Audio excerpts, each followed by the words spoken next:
We know what we're talking about. We've helped thousands upon thousands of people over the years. Margarita, she came here to the church. Has a remarkable testimony. I mean, she was also suicidal, and she was a crazy lady. Crazy is an understatement, Pastor. Yeah. So just for the benefit of some of the new people and others here and those watching by television, tell them how crazy you were. Oh, I was actually telling a couple this morning how mentally messed up I was. I was unrepairable. I mean, and then I don't think I've ever told you guys, but before moving here, I did like counseling at like some religious church for like 7 years. That never worked, of course. They counseled you for 7 years? For 7 years, and it never worked. I'm telling you, and it was just, and every time I try to be free, I just got more bound. Yeah. Every week? Every week. Every week. Yup. I'm telling you, when I tried everything. Everything. 7 years of counseling? Yeah, 7 years of garbage, really. It really wasn't. It was useless. All right, so you get down here, your basket case. And then a basket case was a real understatement. Anyone who knows me from back then Well, you knew were case, that I the was basket had been stolen. I mean, I wanted to run away from myself. Like, yeah, the basket, got, really, I was like, the mold was broken. Completely destroyed. I couldn't function in society. I don't even know how I even managed to like get here to Florida. I mean, I was so messed up that one day I just picked up, left, and I said, if this place can't save me nowhere, I can't be saved nowhere, because like I was so desperate on not being a mental basket, because I've seen what happens to people. You know what I mean? Like, it was like, if this, I'm the next step to my grave. You on medicine? I always rejected the medicine, because in my head I was like, I'm not gonna be another statistic. I always said that to myself. I was like, I know that God is gonna eventually heal my mind, you know? But from a child, I'm born and raised in Brooklyn, you've seen death every day, you know, people shot, killed, you know, your family is a mess. I grew up in a crappy family. My mother used to be a santera. I don't know how to say that in English, but that's what she was. Say it in Spanish, whatever that is. Santeras, witchcraft. Okay. And so I was baptized in that garbage, and here I am trying to run away from that, find religion. From the time I was like 16, from 10 to 16, it just got worse. By the time I got here, I was 36. I was unrecognizable to people. Like, people were like, even down to my family, were like, you are the worst of the worst. There is nothing that we could do for you. The counselor, of course, I told you already, sucks. The hospitals couldn't help me. No one could help me. I even went one day to, like, it was like a regular, like, doctor's appointment. And the lady was like, we have to put you on medication. I was like, I'm never coming back here again, because I refuse to take medication. Because that's the next step for me in my grave. I got 2 kids at this point that I got to live for, and I'm going to fight to live. So when I came here, I was like, this place, like, I don't know, one day, and I just knew that. What month did you come here? What year? I came here July 24th of 2018. July 24th. I remember that day, because when I came in here, I felt like I came into heaven. I was like, I know this place. It can save my life. I knew it. As soon as I walked through, it was that corner. And I sat like right there, back there somewhere. Well, like, I'm telling you, and I knew. I had my 3-year-old at the time, she was 3, and she was like, Mommy, that's Jesus. And I was like, I know. Like, I knew it. I was like, Sammy, sit here. And I called my baby Snooky. Her name is Sarai. And I just sat down, and I was like, we have a chance to live. Your mom is going to live now. You guys are going to have the life you guys. I knew Hey, I think I've got a clip here. This Put is a it up. happy cry because before I used to cry and drown in the tears. Yeah, play it. Now, this lady was touched. She's from Brooklyn. She's Sound, Spanish. guys. And she was touched the other night, and just a great joy, and then touched again, and then Friday night. But here's the thing, with her, when she touched, she couldn't speak, which, you know, that's a big miracle. that was a miracle. When a lady can't speak. That's a sign and a wonder. And she wasn't able to speak.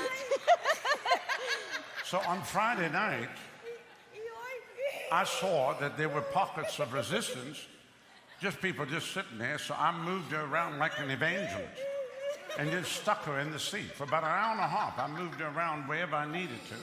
And everywhere she sat, people all around her got hit. So, what's happening? What's happening? Ay, me quemo.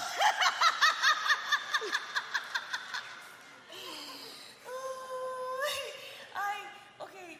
Ooh. Ay, okay.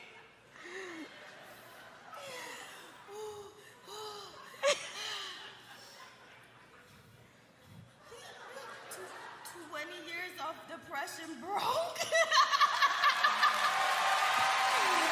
Come on! 20 years of depression broke!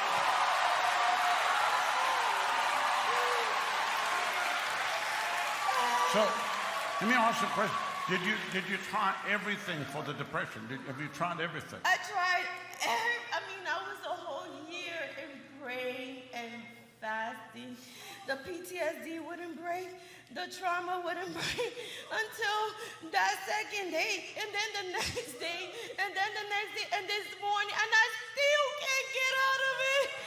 Tú no sabes, mira, yo te digo, si a mí me hubieran dicho que no viniera, yo creo que todavía mira, I was screaming for my victory para no estar en esa lágrima nunca más. Pero yo le dije al Padre, ya no aguanto esta lágrima, esto es un demonio, quítamelo. Y mira, ese día yo vine, I came without faith that day. I was like, I give up, me quiero matar, me quiero ir, no aguanto este estado, no soporto a nadie. Y mira, and that's all I have now is love and the desire to live.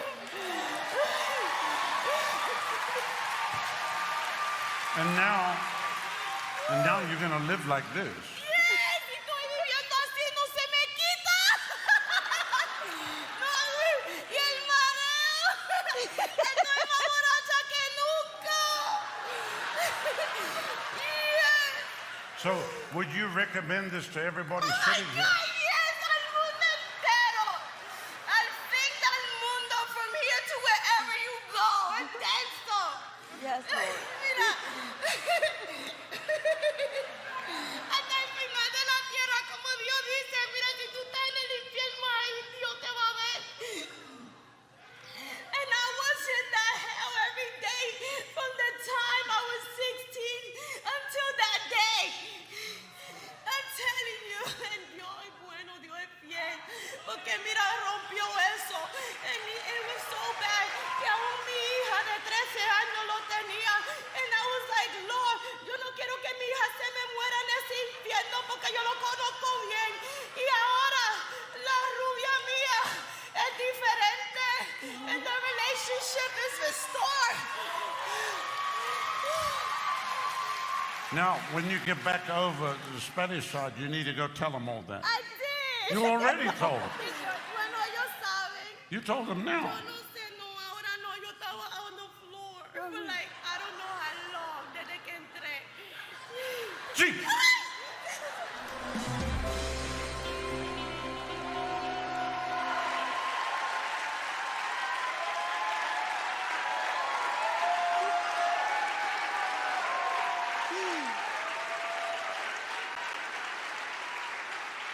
Can I say something?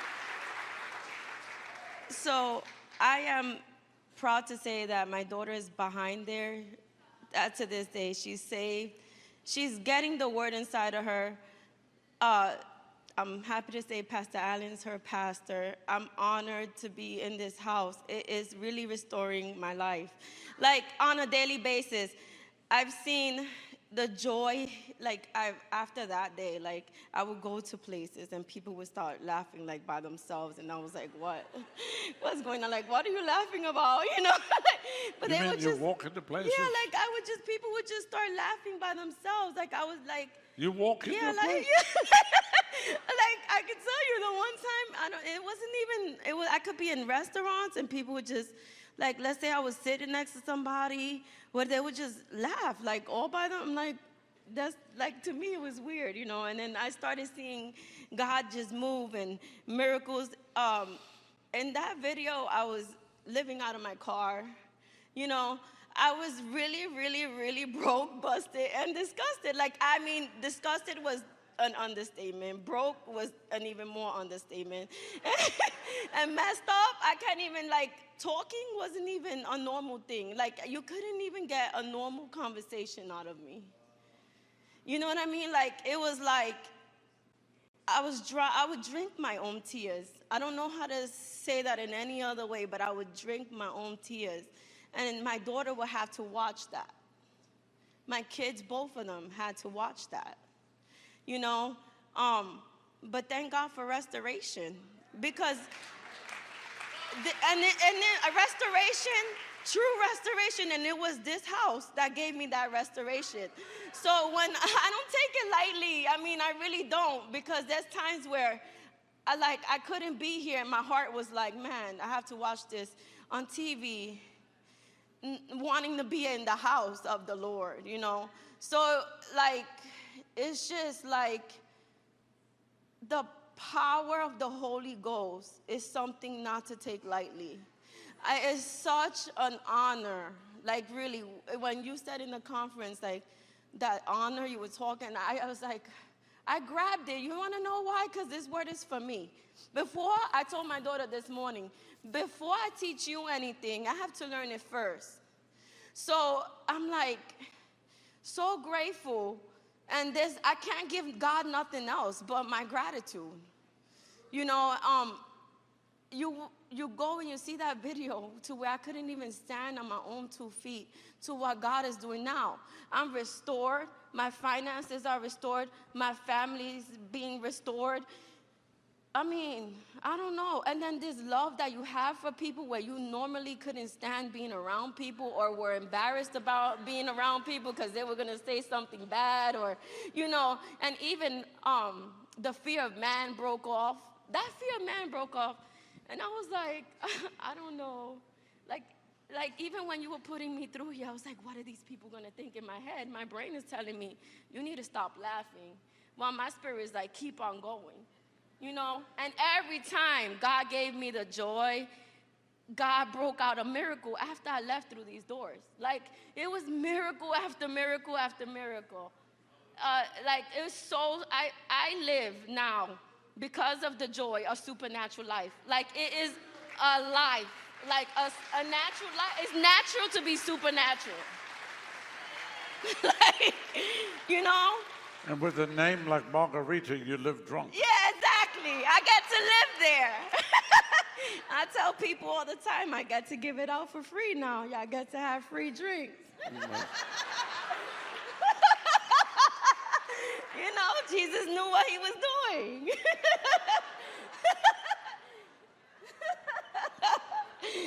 You know, so I just thank God because he gave me a purpose. I didn't know what my purpose was. I didn't know what my reason for living was. I didn't have a desire to live, as you saw. I had no desire to live. Like, I had drank pills. Before my daughter, I was like a teenager trying to pop pills to die. Everything. Like, even before coming here, my daughter was in and out of mental hospitals because she was trying to cut herself. And I was like, this cannot spiral to my kids. And that really brought me here. That one day I just picked up and I was like, I'm done. I have to live and my kids are gonna live and not die. And so I learned that war room, I embraced it. Somebody told me about it. I embraced it. It became my best friend and I learned how to pray. I learned how to seek God. you know, and I'm happy to say to this day, I'm standing on solid ground, on the rock, King Jesus. Phenomenal. Come on, give the Lord praise. Phenomenal. Love you. Love you. Bless you.